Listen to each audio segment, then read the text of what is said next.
So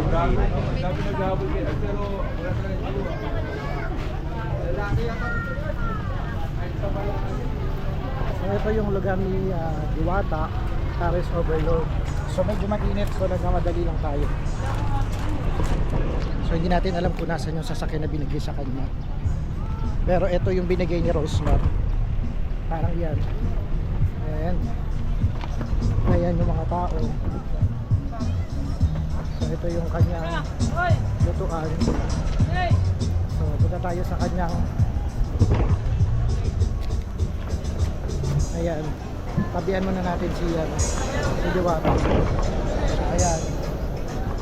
Mabilisan lang, sobrang init kasi.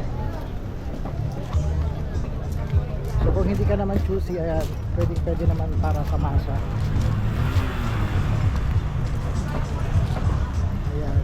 So enjoy lang po. At kung gusto nyong matikman ang Diwata Pares Overload, dito yan sa Pasay, malapit lang sa GSIS.